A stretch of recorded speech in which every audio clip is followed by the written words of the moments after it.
Telefonil on nüüd opositsioonilise EKRE esimees Martin Helme, tere! Tervist! Martin, kirjutasite sotsiaalmeedias, et teid ajab iga kord muigama, kui kolleegid Riigikogust räägivad mureliku tooniga, kuidas presidendivalimised peavad olema väärikad ja läbipaistvad. Peavadki ju. Mis teid muigama paneb? Noh, kaks asja. Esiteks, tegelikult ma ei saa aru, kust on tulnud ettekujutus, et poliitikat tehakse mingisuguse pühadusega. Ma olen mitmel korral, kui ma olin Riigikogu juhatuse liige ja hakati seal rääkima, kuidas Riigikogu saal on pühapaik. No ei ole, seal tehaksegi poliitikat. Poliitika pluralistlikus demokraatlikus ühiskonnas tähendab maailmavaadete ja poliitika ettepanekute põrkumist ja ägedaid vaidlusi ja nii, et ustid vahel lendavad. See ei pruugi olla väärikas, aga see on tulemuslik ja noh, siin kuidagi õhata, et me tahaksime mingisugust võimalikult ära sanitaniseeritud poliitikat on lihtsalt irrealistlik või ei ole tegelikult kooskõlas päris eluga. Aga teine asi on see, et muidugi need inimesed, kes seda teevad, ma siin vaatasin Lauri Läänemets ja Tanel Kiik on sellest rääkinud ja Reinsalu samuti, aga nemad ju ise panustavad sellesse, et protsess oleks piinlik. Et see on ju komet, mis toimub meil siin nii-öelda kandidaatide otsimise ja peituse mänguga ja mingisuguste absoluutselt pseudo kohtumistega. See ongi selle asja teinud väärituks ja kõigele lisaks selles mõttes, kui meile siin otsa veel pillatakse niisugune lausejupp, et valimised peavad olema, kuidas see sõnastus oli, mida meile Kristina Kallas ütles, et poliitiline protsess peab olema läbipaistev ja et tegelikult on see ju rahva ja ka nende kandidaatide mõnitamine, et siin läbipaistvusega ei ole sellel ju kõigel mitte mingit pistmist, et tegelikult ju valitakse president või otsustatakse president ära hoopis teisel moel, hoopis teistes kohtades, hoopis teiste inimeste poolt, et see ei ole ju see ei ole väärikas avalikkusele ja ka kandidaatidele sellist jampsi ajada. Seda küll, jah, aga mitmed tuntud ettevõtjad ja kultuuritegelased on toetanud parteide väliseid kandidaate presidendi kohale. Praegu on neid 3, Riho Ühtegi, Indrek Laul ja Maive Rutte. Presidendi valivad poliitikud, mis on tuntud ühiskonna tegelaste eesmärk selles presidendi kampaania mängus. Kuidas teie seda seletate? Ma ei saa aru sellest jutust ka, et me otsime mittepoliitilist presidenti, et presidendi amet on poliitiline. President valitakse poliitikute poolt poliitilise protsessi käigus ja president peab olema poliitilise kogemusega. Kui tal ei ole poliitilist kogemust, siis on meile ette määratud kehv president või võiks lausa öelda, et läbikukkumine. Et selline õhkamine, et me tahaks endale presidenti, kes ei ole poliitikaga kokku puutunud, on umbes sama sorti õhkamine, kui me tahaks endale kirurgi, kes ei ole kunagi pidanud verd nägema või kokku puutuma, et ei hakka tööle, selline kirurg ei päästa ühtegi inimelu, selline president, kes ei ole poliitikat teinud või poliitikas olnud, poliitikas läbi katsutud, ei saa selle tööga hakkama lihtsalt. Ja me nägime seda ju Kersti Kaljulaidi näol ja mõnes mõttes ju põhjus, miks Alar Karis tagasi ei taheta valida, on ju ka selles, et ta tegelikult oli ka see nii-öelda mittepoliitiline kandidaat, kes meile otsiti. Nii et ei saa saada endale presidenti, kes on mittepoliitiline. Tegelikult peavad parteid kokku leppima, millist poliitilist kandidaati nad toetavad ja loomulikult siin ongi vaja kokku leppida. Latt on kõrge, ei koalitsioon üksinda ega üks partei ammugi üksinda mitte ei tee presidenti meil kunagi ära. Aga selle nii-öelda mahaistumise, kokkuleppimise ja selgeks vaidlemise asemel käib meil mingisugune, ma sõna otseses mõttes üks lolli mängimine. EKRE kogub allkirju presidendi otsevalimiste algatusele. Olete arvamusküsitluste järgi populaarsuselt praegu 3.-4. kohal ja kindlasti ka märtsis valitavas uues Riigikogus. Kas EKRE algatab siis põhiseaduse muutmise ja presidendi otsevalimiste protsessi?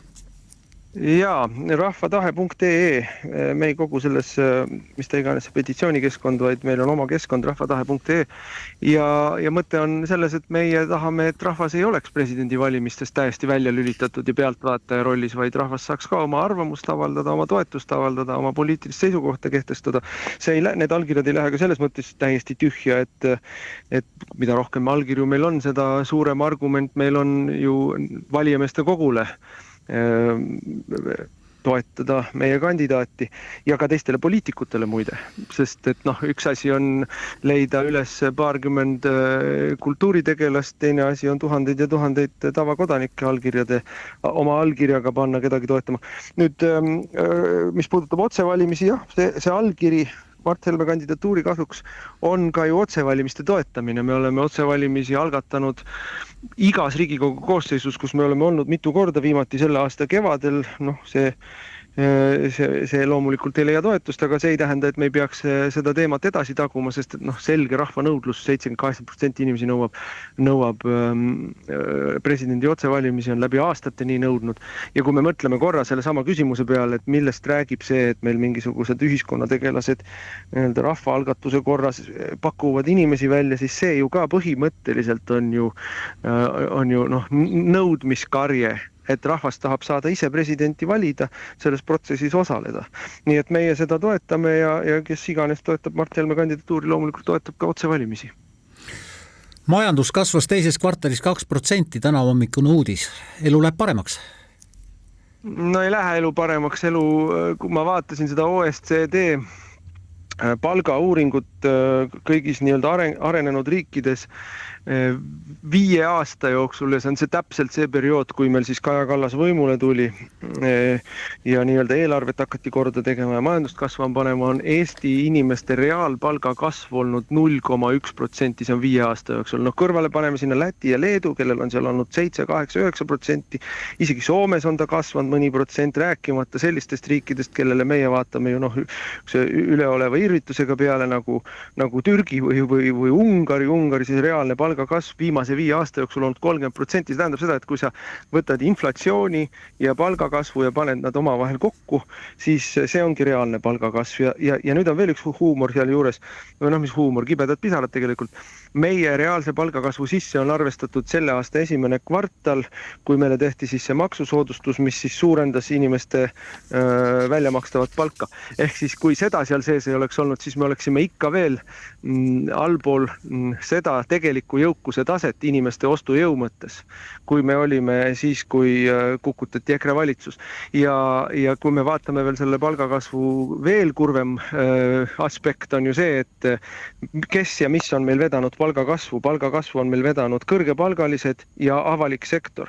Ja avalik sektor ja kõrgepalgalised on meil üldiselt suures osas kattuv mõiste. Nii et siis see erasektor ja tavaline palgatöötaja, tema tegelik sissetulek võrreldes 21. aasta algusega on ikka veel väiksem. Nii et ei ole majanduses midagi paremaks läinud ja tuleb ju meeles pidada seda, et meil oli Euroopa kõige pikem, kõige sügavam ja kõige laiapindsem majanduslangus siin Kaja Kallase ja Michali juhtimisel, ehk siis see auk, millesse me oleme kukkunud, oli nii ränk, et kui me nüüd saame siin mingi kvartali kasvu 2%, siis me oleme seal kusagil augu põhjast väikesed redelisammukese üles poole hakanud ronima, aga me oleme ikka veel augus. Nii et loomulikult ei saa olla, lõpuks peab majandus kasvama hakkama isegi Jürgen Ligi ja Erkki Keldo ja Suti juhtimisel, eks ole. Et lõputult ei ole võimalik langeda, aga tegelikult on meie elu jätkuvalt kehvem, kui ta oli 5 aastat tagasi, siis kui Reformierakond võimule tuli. No meil on eelarve puudujäägis ja 2 endist reformierakondlasest rahandusministrit tulid välja tänaseks detailideni läbi hekseldatud ideega, kuidas saab 1 000 000 eurot kokku ja teie, Martin Helme, olete öelnud, et riigi eelarves on kuni 2 miljardit eurot kulusid, mida saaks päeva pealt lõpetada. Kaitsekulude kallale tahate minna või?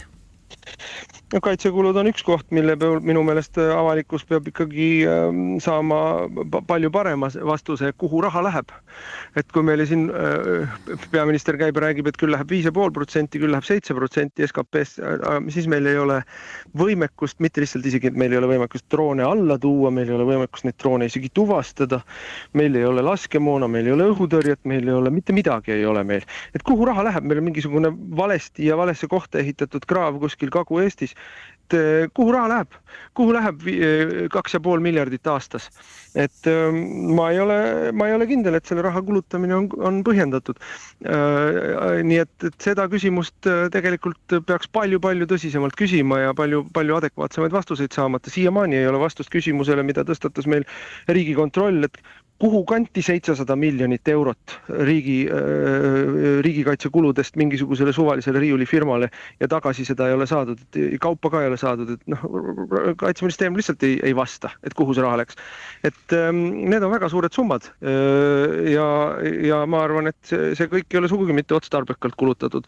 Aga nüüd on see, mis puudutab nüüd Võrklaeva ja Sõerdi ettepanekuid, noh siis see oli puhas PR, ma ütleksin natuke, minu meelest ka jälle nagu avalikkuse lollitamine, et noh, see oli ju näha provokatsioon, kui nad hakkavad rääkima seal tervishoiu omaosaluse suurendamisest, siis on selge, et see tõmbab käima ühiskondliku mingisuguse poleemika ja seda neil ongi ju vaja, see oligi nende eesmärk näidata, et nemad on siin kõvad kärpijad ja eelarve kordategijad, mitte kunagi seda tegelikult ei juhtu. Noh, praktika on näidanud, et nad on igal aastal eelarve hullemini kraavi ajanud, kui kunagi varem on olnud. Noh, kui nad räägivad siin mingite kultuuriehitiste ja äralõpetamisest, siis see tõmbab teise sektori ühiskonnast käima. Kui nad räägivad siin siis mingisugustest kärpimistest valdkondades, kus nad teavad, et nende enda partei on vastu, siis see ei ole tõsiselt võetav, mis nad räägivad. Aga ma olen absoluutselt seda meelt, et meil on eelarves tegelikult mitte tuluprobleem, meil on eelarve maht, eelarvesse sissevõetava raha hulk on jälle viimase 5 aasta jooksul, 6 aasta jooksul kasvanud peaaegu 2-kordseks. Minu viimane eelarve, mis ma tegin, oli üle 12 miljardi, alla 13 miljardi. Täna on eelarve peaaegu 20 miljardit. Et meil on kuluprobleem ja kui siis hakata nüüd vaatama, et kuhu siis raha läheb, ei lähe 40% sellest rahast, mis on nii-öelda kasvanud või 50% peaaegu. See ei lähe riigikaitsesse, see ei lähe tervishoidu, see ei lähe õpetajate palkadesse, see ei lähe siseturvalisusesse, see läheb kuhugi mujale ja noh, tegelikult me teame, kuhu mujale. See läheb rohepöördesse, see läheb Rail Balticusse, see läheb igasuguste MTÜ-de peale ja see läheb Ukraina musta korruptsiooniauku. Et need on suured tükid, kõik on seal mingisuguse väiksemad tükid on 200 miljonit, suuremad tükid 500 miljonit. Et kui sa selliseid tükke juba 3-4 tükki ära korjad eelarvest, ütelge mulle, kus missugune Eesti inimene tunneb seda omal nahal, kui Rail Balticu ehitamine homme päev seisma pannakse. Käputäis Reformierakonnaga seotud ehitusettevõtjaid, mitte keegi teine. Mitte keegi ei kaota, kui Eestis lõpetatakse päevapealt ära mingisugused homo- ja transideoloogiat edendavad MTÜ-d, millele uhatakse 10 miljoneid igal aastal. 10 miljoneid.